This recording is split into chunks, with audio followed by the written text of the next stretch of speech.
കൊണ്ടുപോകാൻ വന്നതല്ല, ഒരു പണി അന്വേഷിച്ച് വന്നതാണ്. എനിക്ക് കുറെ കാര്യങ്ങൾ രാഹുൽ ഗാന്ധിയോട് ചോദിക്കാനുണ്ട്. കണ്ടില്ല, 25 ലക്ഷത്തിന് ഉമ്മൻചാണ്ടി സൗജന്യ ആരോഗ്യ ഇൻഷുറൻസ് കൊടുക്കണേ.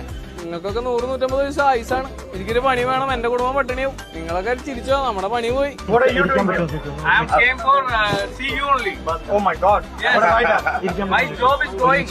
Why? Due to your government coming to lead. Why? You see, 25 lakhs insurance for whole house. Then what will be my job? Yes, I will be unemployed. I need one job. तो अब आपके पास काम नहीं तो फिर क्या करोगे? Ma'am आपका पास जा रहा है, आपका टीम में मैम आ रहा है. अच्छा. मैम कल वो बाल पूरा कट करेगा. हमारा बाउंसर और सिक्योरिटी गार्ड मैम आ रहे हैं. वेणुगोपाल जी से बात. मैम भी आ रहा है आपका पास. मेरे फैमिली को रहना, खाने को पैसा चाहिए, मेरे को काम जाएगा. आपका काम खत्म करने के लिए मेरा काम खत्म हुआ. हमारा पूरा उद्देश्य मेरा काम നിങ്ങളുടെ പണി തീർക്കാനാണ് ഞങ്ങളുടെ ഉദ്ദേശം. കാലന് കേരളത്തിൽ സ്കോപ്പ് ഇല്ലാതാക്കുക. അതുകൊണ്ടാണ് ഞാൻ ഇറങ്ങിയത്. അതുകൊണ്ട് രാഹുൽജിനെ കാണാൻ വന്നേ ഞാൻ ജോലി വേണം.